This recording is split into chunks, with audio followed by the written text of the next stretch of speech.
What's going on, everyone? Welcome back to another episode of the JT Sports Podcast. I'm your host, JT. On this episode, I want to give my thoughts on Ohio State's coaching staff getting raided. They lose their offensive coordinator, Chip Kelly, and their offensive line coach to the NFL. Their defensive coordinator jumped ship to Happy Valley. What the hell is going on in Columbus, Ohio right now? And how worried should Buckeye fans be about these recent coaching staff departures? Alabama has finally brought Kalen DeBoer's right-hand man down to Tuscaloosa. Finally, it took them long enough. Ryan Grubb is now going to be Alabama's new offensive coordinator. I want to explain why this is great news if you're an Alabama fan and why this is bad news for the rest of the SEC. There's a lot of hype around the Florida Gators going into the upcoming 2025 college football season, mainly due to how well DJ Lagway played during his true freshman campaign, and that has many Florida fans and college football fans excited about the jump that he could take in year two and how far he could take Florida. And I'm here to tell you that DJ Lagway isn't the only reason to be high on the Florida Gators in 2025. I also have to break down and discuss the biggest what if in the history of the college football playoffs. We all remember when Florida State got snubbed in 2023 when Jordan Travis got injured. Their athletic director called the snub unforgivable. But let's rewrite history on this episode. What if Jordan Travis never got injured during FSU's 2023 season? How differently would the playoff picture have turned out that year? And then I got thoughts on Miami's brutal schedule and how good is Colorado going to be in year three under Coach Prime without Travis Hunter and Shedeur Sanders. We have a really good episode in store for you guys. Make sure that you smash that like button, subscribe to the channel, turn on post notifications so you don't miss when we drop new content and go live. Remember, we are not just a YouTube channel. We are a podcast. You can find us on Apple, Spotify, Amazon, wherever you get your podcast from. The JT Sports Podcast is available. The links are down in the pinned comment and description down below. Let's dive into it. So Ohio State just won the national championship not too long ago, and their coaching staff has been getting raided as of late. They lose offensive coordinator Chip Kelly to the NFL. He takes the Las Vegas Raiders offensive coordinator job. Their offensive line coach, who happens to be one of the best in the nation, and Justin Frye also departs for the NFL, taking the offensive line coaching job with the Arizona Cardinals. And their D coordinator, Jim Knowles, went to Happy Valley so he can get happily compensated. And now that leaves you with the big question: if you are a fan of the Buckeyes, how worried should you be about these recent coaching staff departures? To me, you don't have anything to be too worried about, at least when it comes to the offense, because look, Ryan Day is one of the best offensive minds in college football. And when he decided at the end of last year, not this past season, but the season before last, to give up play calling duties, it kind of was a shocker, not because he was bad at it, but because he is widely considered to be one of the best at it. So to give up play calling and then to give those duties off to Chip Kelly, you're saying, okay, I guess if you're good calling plays, imagine how better the offense could be if Chip Kelly's calling plays. And the offense just completely exploded, especially during the college football playoffs. They were slaughtering everybody. But losing Justin Frye, that's where I start to get concerned if I'm a Buckeyes fan, because it's hard to find good offensive line coaches, not just in college football, but in football in general. One of the toughest hires to get right, it's the offensive line coach, because winning in football comes down to if you can win the battle on the line of scrimmage. And if you don't have a good offensive line, 9 times out of 10, you're not going to be that good of a team, which is why the offensive line coach is one of the most underrated, but one of the most important hires that you have to get right. And I'm eager to see who's going to end up replacing Justin Frye. I'm not going to act like I have a bunch of offensive line candidates lined up on the top of my head, because I mean, how many of you all do know some suitable offensive line candidates out there? It's not like they're the most talked about coaches out there as compared to defensive coordinators and offensive coordinators. And the defensive coordinator vacancy, this is where Buckeye fans should be sweating bullets right now, because if you remember this Buckeyes defense before they hired away Jim Knowles from Oklahoma State, it was atrocious to watch. And he quickly turned around this defense from being one of the more underachieving units in the nation to one of the best. And to lose Jim Knowles to the same team in your conference that you're jockeying for number 1 in the Big Ten with, and Penn State, you know, it's just a huge dagger to the heart. I mean, out of all the places Jim Knowles could have went, you would not have liked to see him go to the team that you got to play every year, that is in the top 3 of the conference every single season. I mean, if you're an Ohio State fan, especially if you're Ryan Day, you're definitely going to be really nervous when you got to play Penn State this year, because the last person you want to see is somebody who was on your staff, who knows your tendencies, and also knows how to attack the weaknesses and vulnerabilities of your offense. So these losses that Ohio State has taken on their coaching staff, I think with losing Chip Kelly, you'll be all right.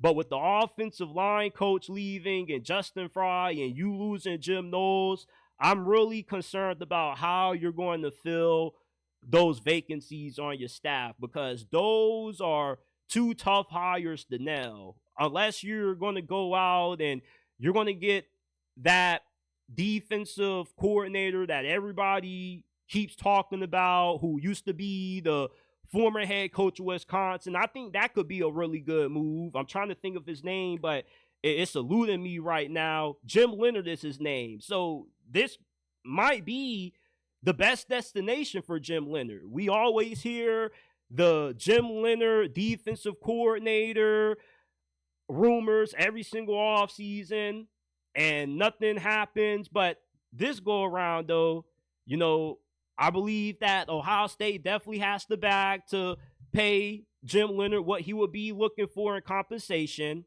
And I think overall, getting him would be a fantastic pickup for Ohio State, looking for a replacement for Jim Knowles.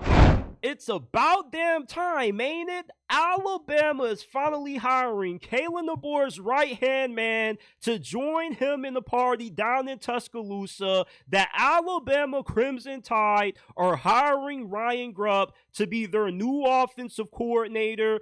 This is great news if you're an Alabama fan, and bad news for the rest of the SEC. Let's get into the good news first, because we all love some good news, right?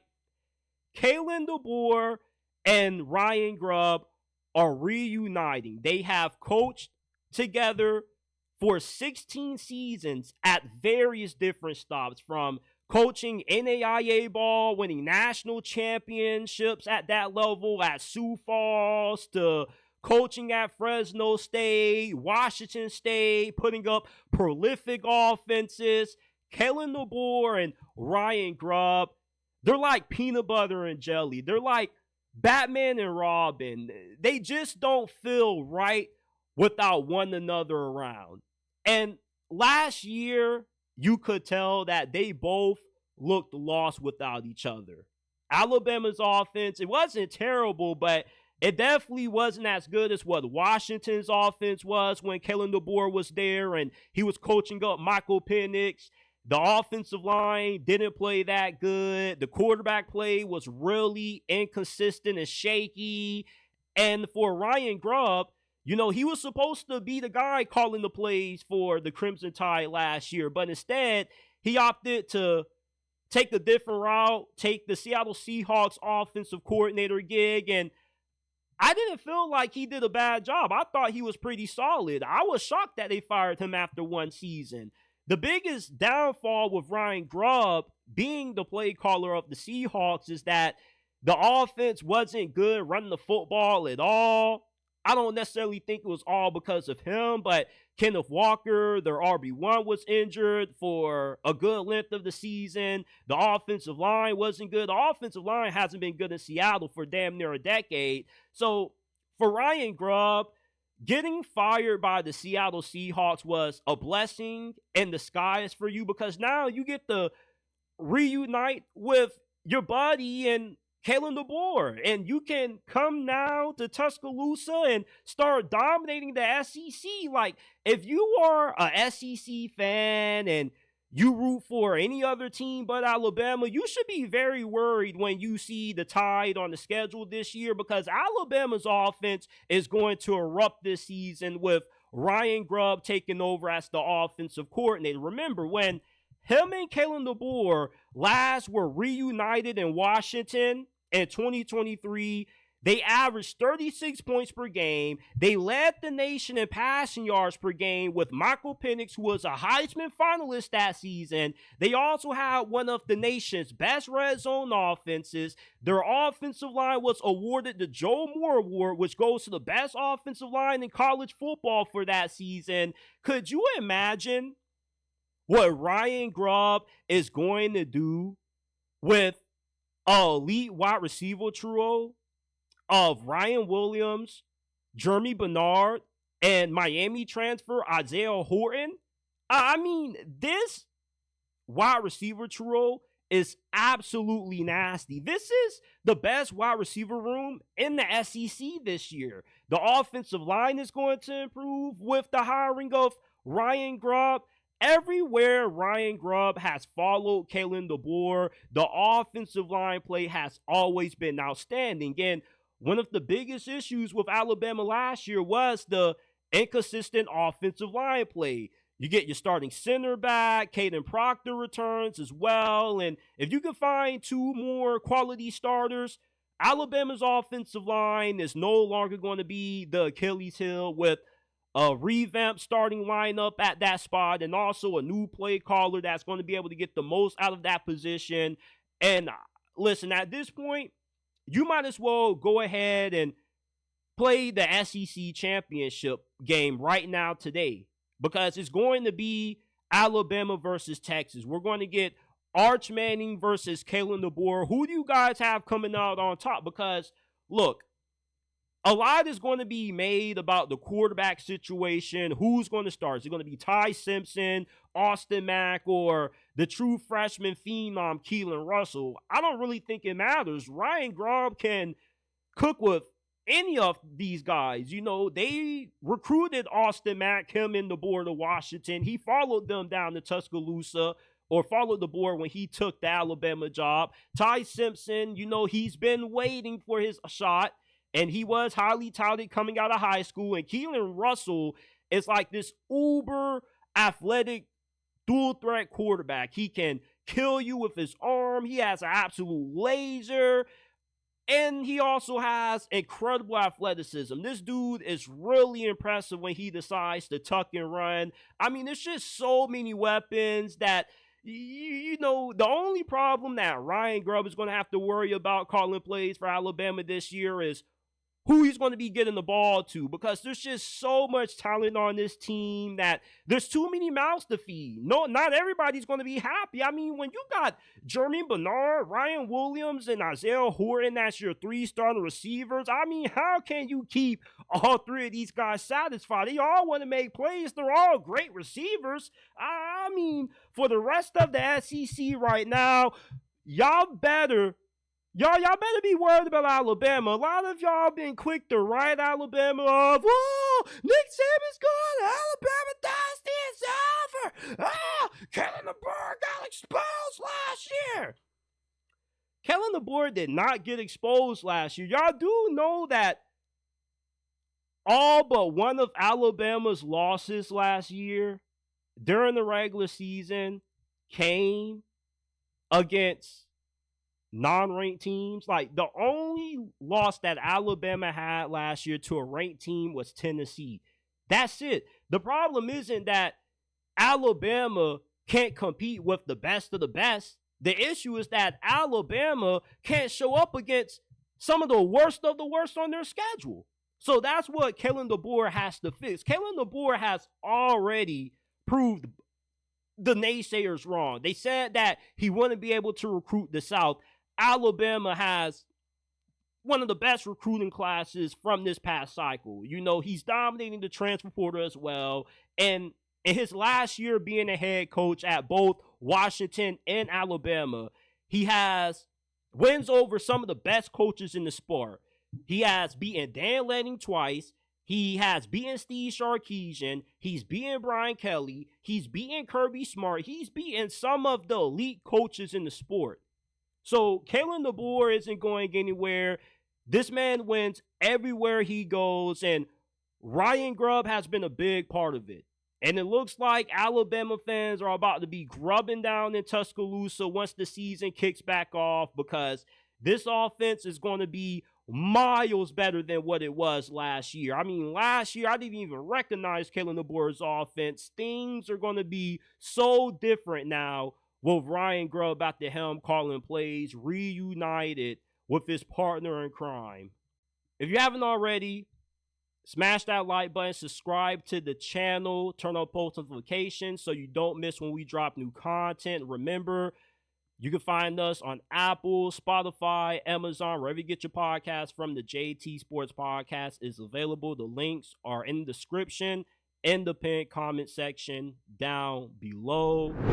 DJ Lagway has many Florida fans and a lot of college football fans excited about the potential of the Florida Gators in 2025 based off how well he played during his true freshman campaign. Imagine how big of a leap he could take in year two and how far he could take Florida football. But I also want to remind y'all that DJ Lagway isn't the only reason to be optimistic about Florida's outlook going into 2025. Because believe it or not, despite how well he played and the large role that he had in Florida's midseason turnaround, you have to give credit where it's due to the job Billy Napier did of being able to completely turn around that team after those humiliating and embarrassing home losses they suffered to start the season against Miami and Texas A&M. Remember, after that A&M game, it was alleged that Florida already had Billy Napier's buyout money set aside and he was going to get fired sooner rather than later. But you know what they say, pressure either bursts pipes or makes diamonds. And what did Billy Napier do when the pressure was on him the most? He didn't break. He didn't burst. He turned into a diamond. And despite all of the injuries that Florida had to some of their starters in the secondary and whatnot, a lot of their younger players played great football. It wasn't just DJ Lagway who was playing good as a true freshman. Their leading rusher last year was a true freshman running back. Nobody talks about him. There is so much young talent on this Florida roster that wouldn't be here if it wasn't for the job that Billy Napier has done in recruiting and has done that developing these young players. You know, being a coach is like being a chess player. Everybody has access to the same board, the same chess pieces, but what separates the great chess players from the average chess players are the ones who know how to position their pawns to best win the game. The best coaches are the ones who put their players in the best position, not just to succeed, but to develop as well. You can be the best quarterback prospect coming out of high school and still suck in college if you go to the wrong situation because you picked the wrong university and the wrong head coach and they were unable to help you reach your full potential. So you have to give Billy Napier his roses. As impressive as what DJ Lagway was and the player that he's going to be in the future looks very promising. You know, Billy Napier is going to be a large part in the development and growth that we see over these next couple of years from DJ Lagway. Because if DJ Lagway doesn't work out, Billy Napier's grits, he's going to be out of a job. But if he does, do you not know how big of a boost this is to Billy Napier's resume? Now, other top 5 or number 1 rated quarterbacks may be more willing to commit to Florida because they saw how good of a job Billy Napier did at developing DJ Lagway. Look, I get it that everybody's excited about DJ Lagway because he's the new kid on the block, and everybody still is kind of skeptical about Billy Napier. It's kind of like, you know, you're safe for now, but that's the thing, you're safe for now.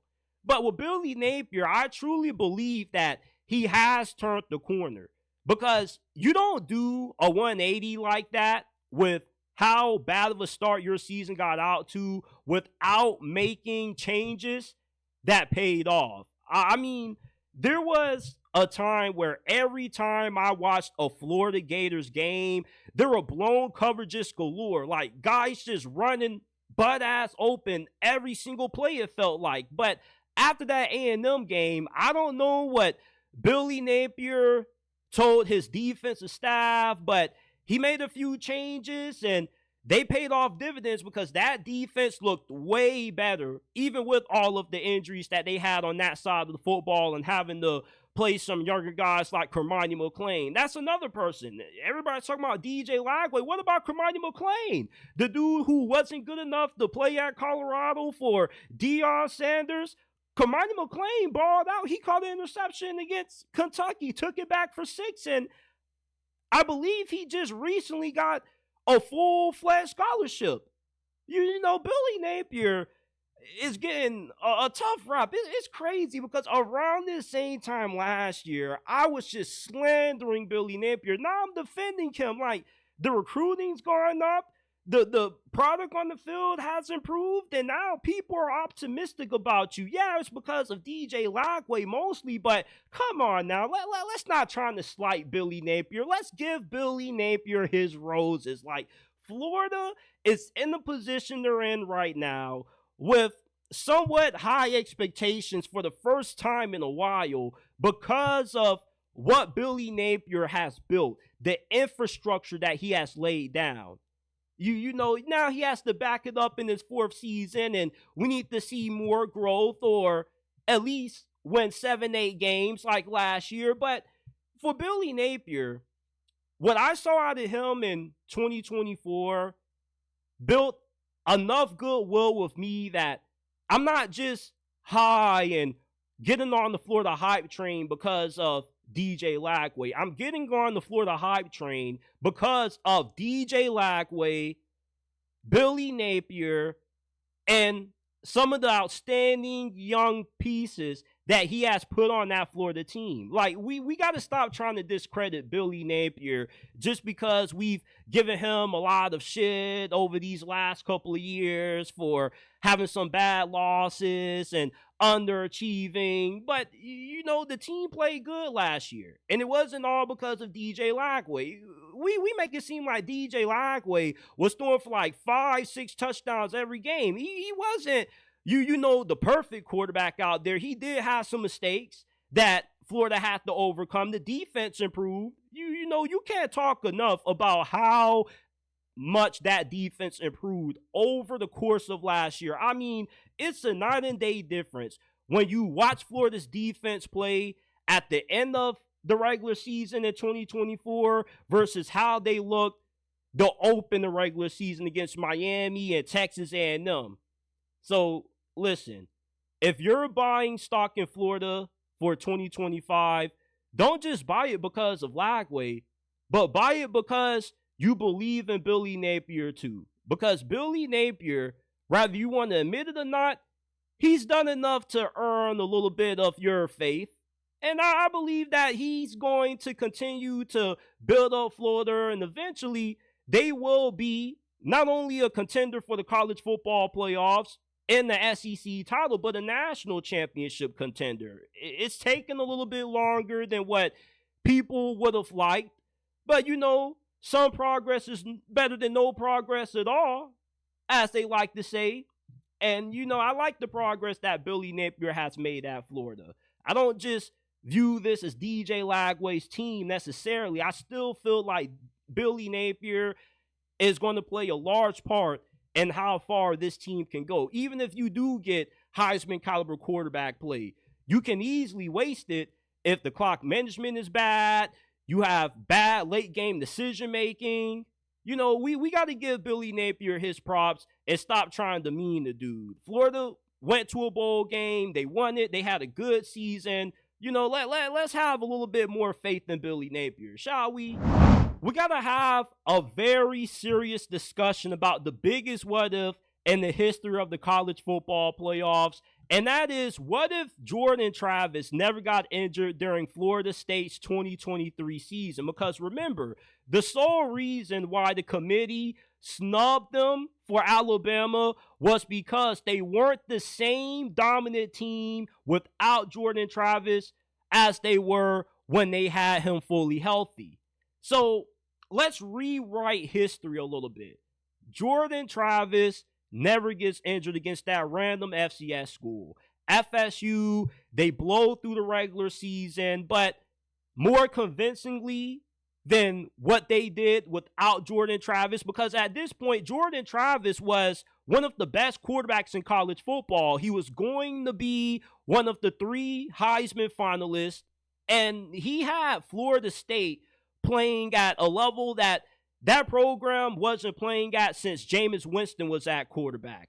So you blow out Florida, you blow out Louisville in the ACC championship game with Jordan Travis. What's next? Well, of course, you're going to get in the college football playoffs because you still are one of the best 4 teams. You're undefeated. And at this point, yeah, Alabama beats Georgia, but you should have been undefeated. You never should have lost in the regular season. So therefore, instead of Alabama still in the 4th seed from FSU, with Jordan Travis being fully healthy, FSU gets in. They never get snubbed, and we get Michigan versus Florida State in the Rose Bowl.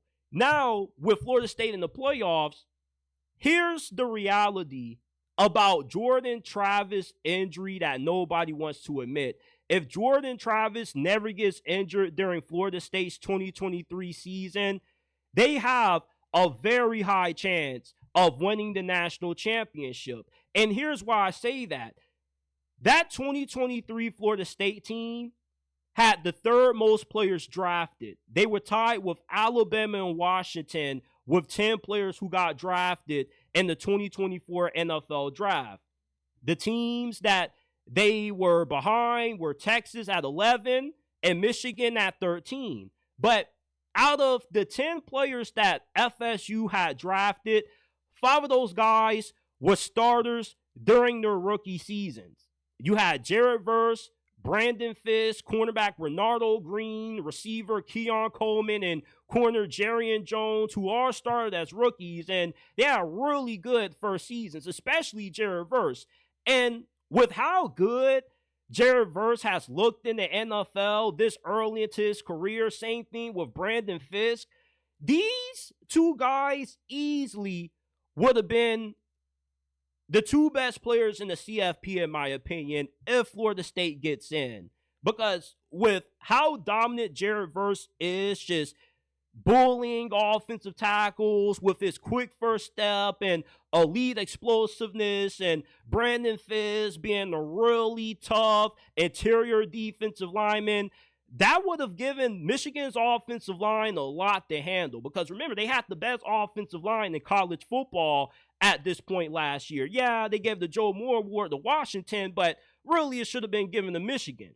But Florida State defensively would have been an incredible out for Michigan offensively, because they were good against the run and they had a really good secondary as well. And offensively, with Jordan Travis running around, extending plays, and he's throwing the Ja'Kai Douglas, Keon Coleman, and Johnny Wilson, I think that Michigan secondary kind of struggles in that game. And remember that it took Michigan a goal line stand to beat Alabama in that game with Jalen Milroe that wasn't really that great. So Jordan Travis being a better quarterback than Jalen Milroe, and Florida State having a more explosive offense than Alabama, helps them upset Michigan in the first round in this hypothetical, right? Or in this what if. And they advanced to the national championship game. And I say first round when I meant second round. And then they're either going up against Washington or Texas. Now, I'm still going to say that this plays out the same way. And they end up going up against Washington, the team that Michigan beat for the national championship. And they probably could have been in Washington too, with how good Florida State was on the line of scrimmage on both sides of the football that year, coupled with Jordan Travis. It just was going to be hard for Washington defensively to slow down that FSU offense. They just were outmatched on the line of scrimmage. Now, of course, Washington probably would have had more success offensively against Florida State's defense than what they did against Michigan, because Michigan defensively, I do give them a pretty big edge over Florida State's defense in that department. But, I don't think the gap was too wide between the two units. So for Washington, you still lose to Florida State, but Florida State ends up winning the national championship if Jordan Travis never gets injured. With the talent that FSU team had on it and the impact that a lot of those guys made in the NFL right away as rookies, and with how bad this past season was for Florida State, I think that team is a lot better than what we thought it was at that time. Because when you bring up this what-if scenario with a lot of other college football fans out there, they'll be quick to tell you, oh, FSU never had a chance against Michigan. Even if Jordan Travis was fully healthy, they still would have been like a double-digit underdog. Like, the point spreads don't matter. Like, the games are played on the field for a reason. And there's no way you can watch a guy like Jared Verse and Brandon Fisk, Keon Coleman, and Jerrion Jones and think that those dudes were not going to make plays against a team like Michigan or Washington in the national championship. Like, 2023 Florida State, if Jordan Travis never gets injured, they probably end up winning the national championship, because from a talent standpoint, they had a way better team than what they were given credit for. I mean, that team was absolutely stacked. 5 out of 10 of the players drafted from that FSU team that got snubbed out of the playoffs were instant starters in the NFL. I want you to think about that. Florida State had 5 guys on their squad in 2023 that were NFL caliber players already. Think about that. They could have gone toe-to-toe with any team in college football. Name it. Georgia, Michigan, Texas, who you name it. FSU truly was one of the most talented teams in college football in 2023.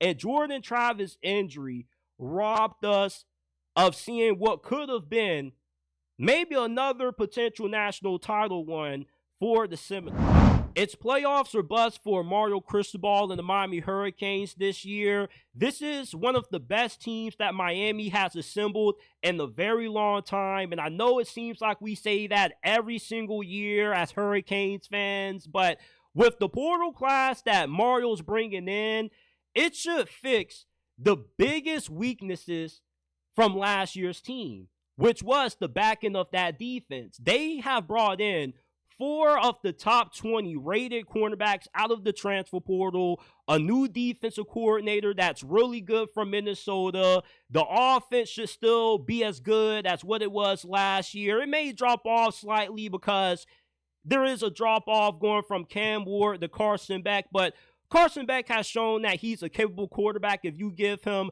a good supporting cast. We know Miami stacked that receiver. They got a great offensive line. They're going to be great running the football. Now it all comes down to Mario being able to put the pieces together and deliver Miami a CFP berth.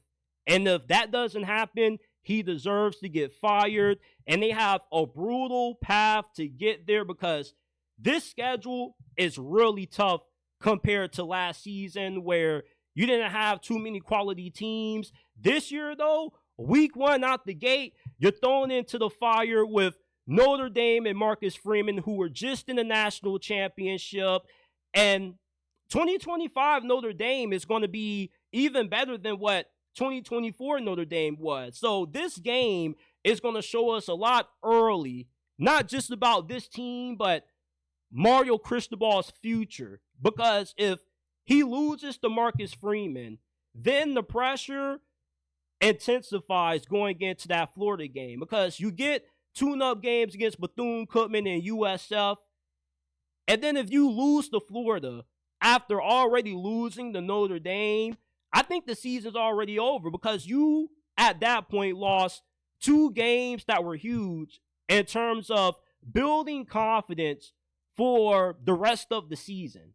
And yeah, you know, losing those 2 games wouldn't completely eliminate you from playoff contention or even making it to the ACC Conference Championship game, but it definitely doesn't give you a lot of confidence about Mario Cristobal, especially when you got to go on the road to play a overhauled Florida State team and Doak Campbell. You got to play Jeff Brom in Louisville at home. But the good thing is that Miami gets a bye week before both of those games, which could be a huge advantage. It can help them get more time to recover, strategize, prepare.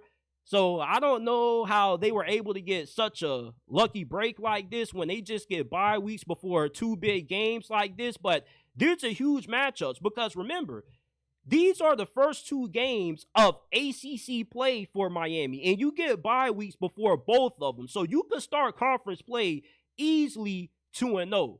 And if you beat Notre Dame in Florida, boom, you're undefeated. And here we go. We really have the ball rolling. If Miami can start off this year, you know, with just 1 loss, I think that, I like their chances to run the table and finish the regular season probably 11-1. Because, look, there's a chance that you could split against Notre Dame and Florida. Florida is definitely going to be a way better team this year than what they were last year. But Miami still has the upper hand because they got the more superior roster in terms of experience and talent. But, you know, even if you lose to Florida, if you beat Notre Dame, if you can at least walk away with the win in one of those games, you're sitting pretty. But if you lose both, man, that's a big dagger. Now, after, you get through the first half of the schedule, that's when things really start to ramp up in difficulty for Miami. And you may say, what do you mean, JT? Like, playing Florida and Notre Dame early wasn't the most difficult part of the schedule? No, because it's more easier to pull off an upset or the win early during the season than it is late. Because early during the season, you could catch a team off guard because maybe they are still trying to work the kinks out from fall and spring camp. They're still trying to build that chemistry. Early during the years where you can see a lot of upsets. But late during the season, though, is when you see Miami oftentimes fall off the rails like they did this past year. They're undefeated and boom, they lose to Syracuse and Georgia Tech. Remember a few years ago when they had that big season under Mark Richt and they almost made it to the playoffs? They end up falling off late during the stretch, losing the pit, and then Clemson the ACC championship. Like when Miami loses the losses just have a problem of magnifying. Like, they stack on top of each other, and it just completely throws the season off whack for the Canes, which is why this late season stretch of Stanford, SMU, Syracuse, NC State, Virginia Tech, and Pitt, both on the road to end the regular season, are so crucial for Miami, because you got a Stanford team that, okay, you probably should beat them and beat them pretty handily. But SMU, on the other hand, though, that's the most critical game, or the most crucial game for Mario Cristobal and the Canes this season, because this probably could be a game that decides who ends up getting that second spot in the ACC title game. Rhett Lashlee has done a phenomenal job of reviving that SMU football program. He had them in the CFP last year, their first year ever in the P4 conference, which they, by the way, made it to the ACC title game as well. And you have him doing this with a team full of Miami's JV squad, or Miami castaways. A lot of SMU's best players are from Miami. Mario Cristobal couldn't get what he wanted out of them, so he told them to hit the portal. Rhett Lashlee brings them in, and all of a sudden has them looking like studs. So if Rhett Lashlee beats Mario Cristobal, I think it will be a clear indicator that the dude needs to go, because if you have a better team and you're losing to a coach that has a worse team than you, it shows you that you're doing less with more, and another guy is overachieving. So I think that if SMU beats Miami and, the season falls off from there, maybe Mario Cristobal gets fired and replaced for Rhett Lashlee. Who knows? Now you got Syracuse. That's a tough out, because they got a pretty good coach. They're a well-coached team. Same thing with NC State, especially with them coming off a down season. Expect for them to have a major bounce-back year. And then Virginia Tech and Pitt on the road are just tough games, just because this is where Miami is prone to have a letdown spot. This is where we've seen them in the past have great seasons that just melted apart because they've lost one or two of their last four.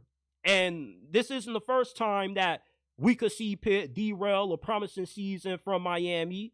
And Virginia Tech, they were supposed to be a sleeper team to win the ACC last year, and they were nowhere close to that. But, this season, maybe they could end up, being a dark horse team and actually being the team this year that we thought they would be last year. So this is a very brutal schedule for Miami this year, and it's going to show us a lot, not just about if this team is playoff caliber, but if Mario Cristobal is the right head coach to continue to lead this program. Me personally, I don't really see Miami winning anything more than 9 games max, but I could see a world where they get to 11, 10 wins, and they get to the ACC championship and they win it.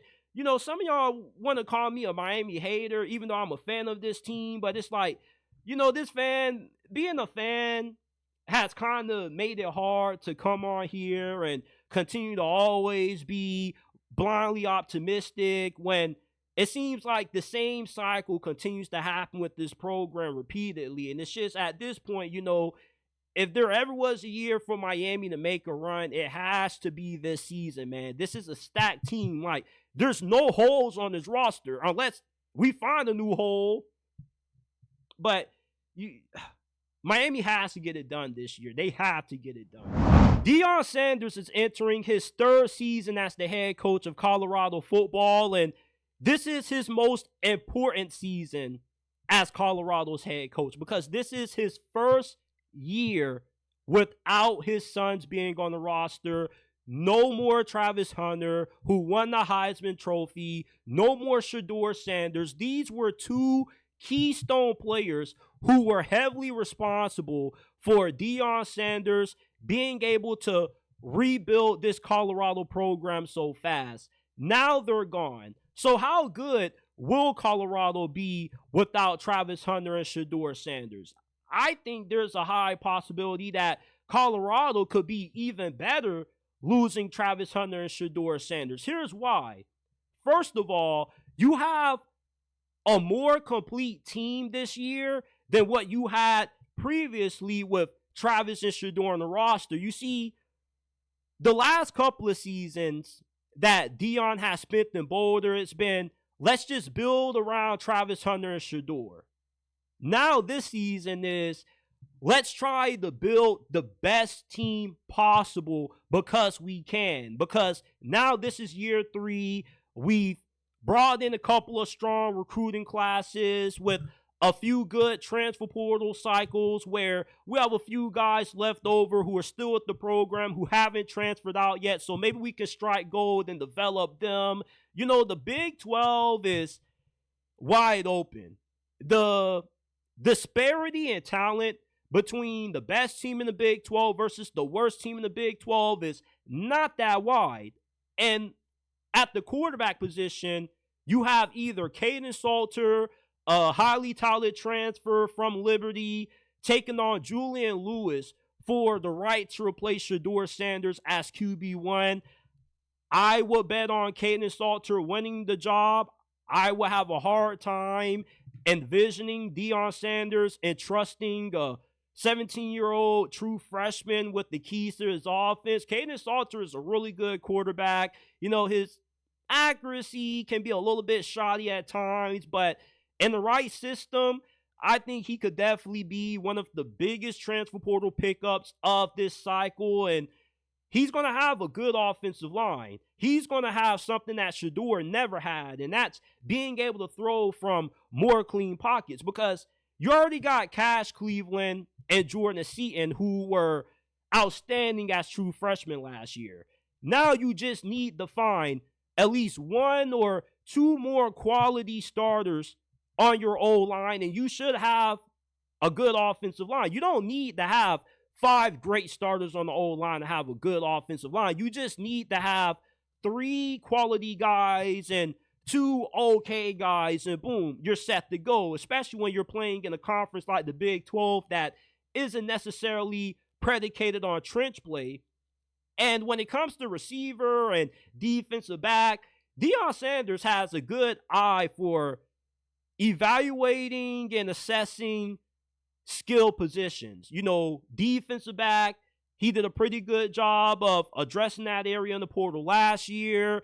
And you look at receiver, you got a Marion Miller coming into this season fully healthy. This dude is going to be an absolute beast. I've been waiting 2 seasons for Deion Sanders to finally let this dog out the cage, and I don't think he's going to disappoint. When you listen to all of the Colorado wide receivers from the 2024 team talk about who's going to be next up, they all keep mentioning Marion Miller, and for very good reasons. We saw during his first season in Boulder, he had a big game against USC when he came in and kind of helped them rally from behind, even though they still lost. And then last year, he had a lot of big plays that he made, but unfortunately, he got his season ended early. So Marion Miller is a wide receiver that I think is going to be one of the best, not just in the Big 12, but in college football overall. And he also got a bunch of other good receivers around him as well. This receiving core isn't as deep as what it's been the first 2 years under Coach Prime, but with the offensive line improving, that should open up the ground game. And you should have a more well-rounded offense, because you couple in Kaden Salter's rushing ability, how dynamic he is with his legs in that ground game. Like, the ground game has no choice but to improve. I cannot see Colorado being as bad running the football in 2025 with Kaden Salter now and the improved offensive line anymore. I really just can't. I can't fathom it. And they got a new offensive line coach. Now, defensively, look, they knocked their defensive coordinator hire out the park. And hiring him was a big blow to Cincinnati because their secondary completely fell off the cliff with him gone. So you got Warren Sapp coaching up the defensive line as well. That was a really big hire last year because that defensive line definitely improved. And You bring in the number 1 rated interior defensive lineman from this past portal cycle from Alabama. You're building up those trenches up front. I think that Deion Sanders in year 3 has a great shot of being able to get Colorado playing in a Big 12 title game with the shot of making it to the 12-team college football playoffs, because the difference between what Colorado is going to be this year versus what they were last year is that they're no longer dependent on 2 and 12 to make plays and to save the day. Now they have an overall good enough team where they don't need to have all-world talent that can play both sides of the football anymore necessarily to win. Now you can win games without needing to have a guy like Travis Hunter never coming off the field, because when he came off the field, you didn't have anybody else who was good enough to fill the void. Now with you having a pass rush that's going to continue to build off the success they had last season, you got a formidable secondary, and the offense should be better running the ball. I expect Colorado to be better than what they were in 2025, than what they were the first 2 years under Deion Sanders. And it may sound crazy because Shedeur and Travis are gone, and these are 2 of the greatest players in Colorado football history. But this year, though, Deion really has a squad. He really has taken his time to build this thing. And yeah, it's through the transfer portal, but he has a few recruits that he's throwing in there as well. Like, with the way the transfer portal is, if you're really good at scouting and evaluating talent and you can hit on the right guys, then it's no problem. If you want to rebuild every year using the portal, cool. I'd rather have experienced guys than have to wait a year or two for Heisman guys or high school guys to develop. So with Deion Sanders this year, I'm really excited about Colorado football without Travis Hunter and Shedeur Sanders. It is going to be weird not seeing them suit up for the Buffs anymore, but I'm really optimistic about what's in store for Coach Prime year 3 down in Boulder.